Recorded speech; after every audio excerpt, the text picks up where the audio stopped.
Aloha mai kako o vai Milia ko o inoa. Hello everyone, my name is Milia. It has been a little over a year since the lockdown from COVID-19 has begun, and since then, everybody has been doing their best to get through these trying times.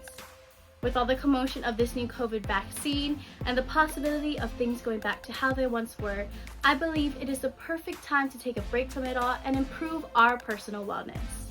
Today, I'll be teaching you how to make a wili le po'o as an activity you can use to take time for yourself. To start off with, le po'o translates into head le. To many, it is known as a flower crown that originates from Hawaiian background. There are two common types of le po'os that are known. The one made from braided tea leaf, called a haku le po'o, and the one with Raffia wrapped greenery, which is called a wili le po'o, the one we are making today.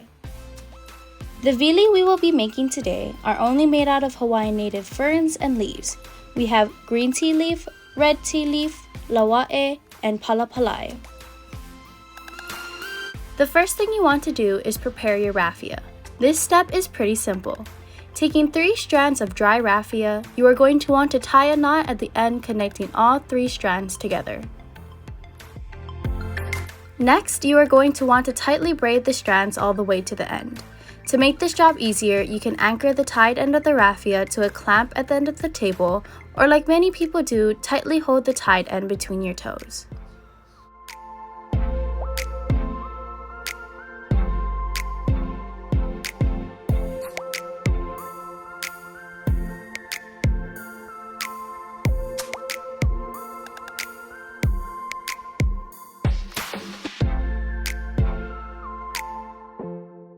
When you are finished braiding the raffia to the ends of the strands, tie a knot here to secure the braid close.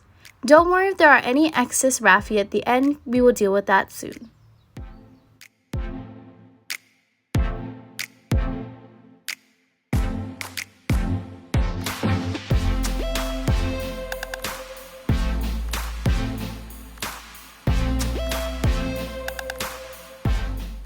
By folding the raffia strand in half where the 2 knots meet, you can cut off the excess raffia that overhangs so that 2 ends of your raffia strand meet. Once your raffia strand is all nice and neat, you can set this piece of raffia aside for later.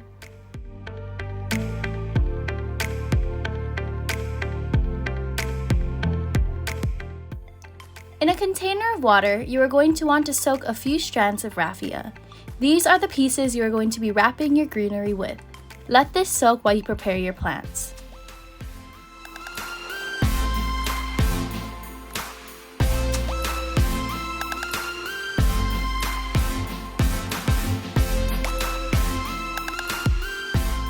To cut green tea leaf, make sure you rinse the leaf, ridding it of any dirt or bugs that may be on them. When you have rinsed all your tea leaf, you are now going to cut the sides of the tea leaf off, following the boning in the middle. This should leave you with 2 pieces of leaves and the raw bone of tea leaf. Do this to all your leaves. You can also prepare your red tea leaf at the same time, following the same steps you would with the green tea leaf.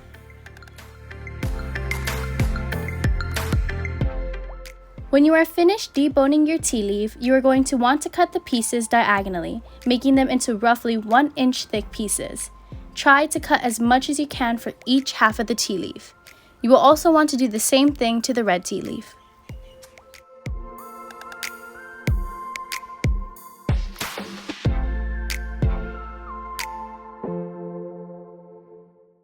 Next, we are going to cut our laua'e. The laua'e is fairly simple.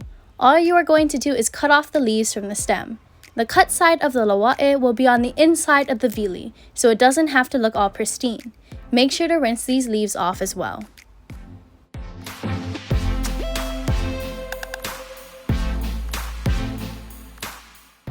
Palapalai is a sensitive and fragile fern, so I like to rinse these ferns after I cut them so that they stay nice and firm. Just like with the laua'e, cut the leaves from the stem and place them on the side to rinse later.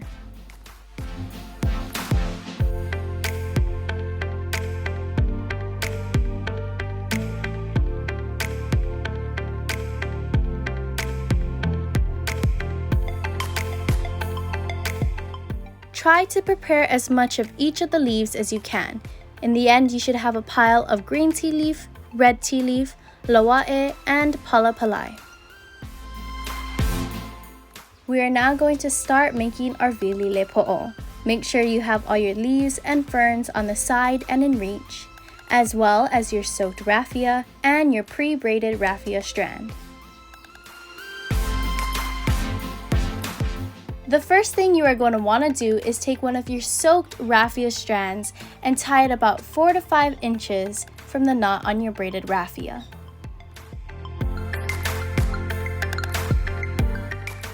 Just to make sure it is nice and secure, I like to tie 2 knots on the raffia just to make sure it doesn't slip.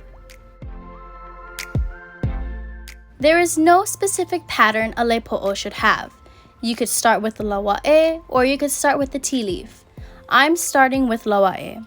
The first thing you are going to want to do is pinch the piece of fern or leaf, and you're going to wrap the soaked raffia around the base 3 times, as tightly as you can. But don't pull it too tight, if not it's going to rip the leaf and then you won't have something to work on the base.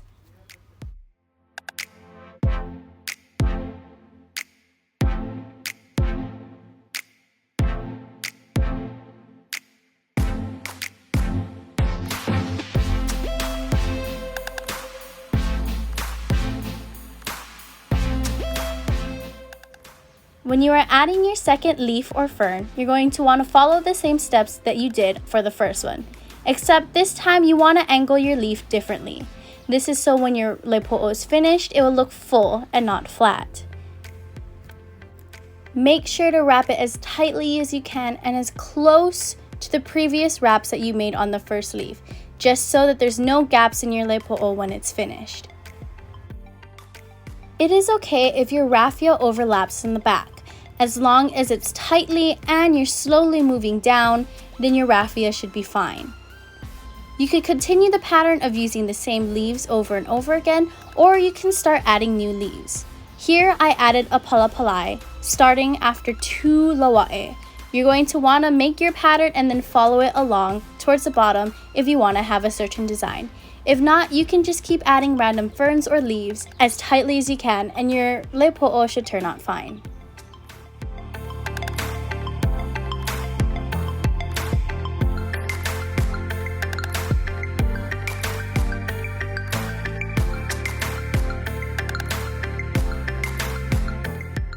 If at any time you want to change the design of your lepo'o, you can. I ended up using this pattern. 1 palapalai, 2 green tea leaf, 2 palapalai, 2 lawa'e, 1 red tea leaf, and then I repeated.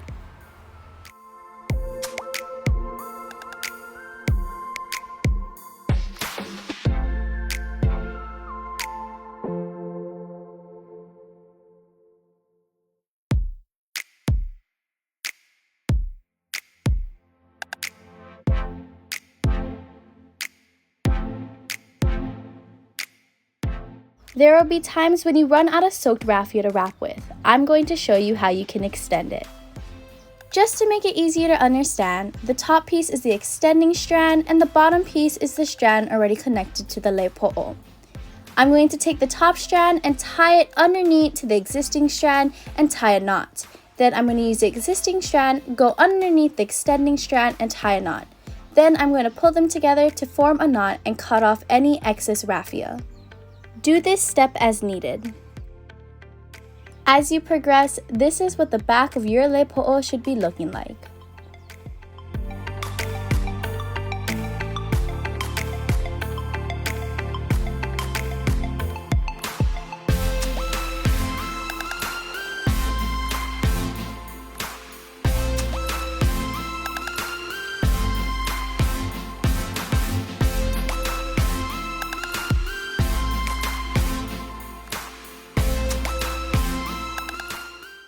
Once you have finished adding the desired amount of leaves and ferns, it is time to tie off the lepo'o. To end the lepo'o, you are going to wrap the raffia around the leaves 3 more times.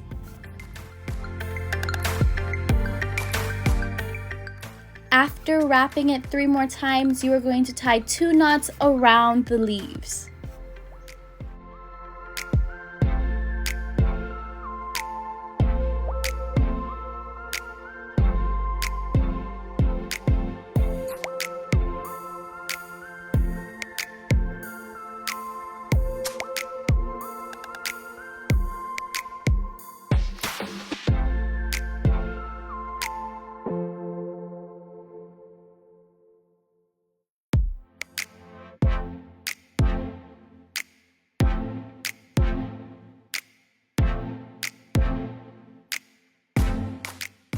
The last step in ending your lepo'o is to tie a knot with the raffia. This ensures that your wraps and knots are secure and won't slip.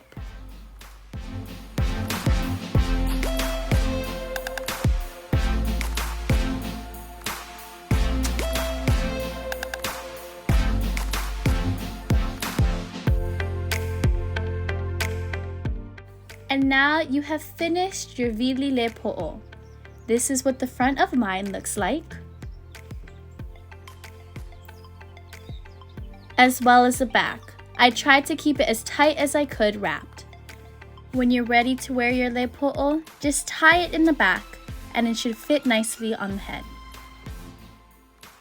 Making the lepo'o is a great activity to take time and focus on yourself. But I wanted to let my friends and family know that I'm still there for them even through the distance between us. That is why I'm gifting my lepo'o away to someone, to let them know that they are not alone through this pandemic. I hope you were able to take time for yourself today, and if you are gifting your lepo'o away as well, I hope that you made someone else's day too. Just remember that you are not alone and that there's someone out there rooting for you. Take care, a hui hou.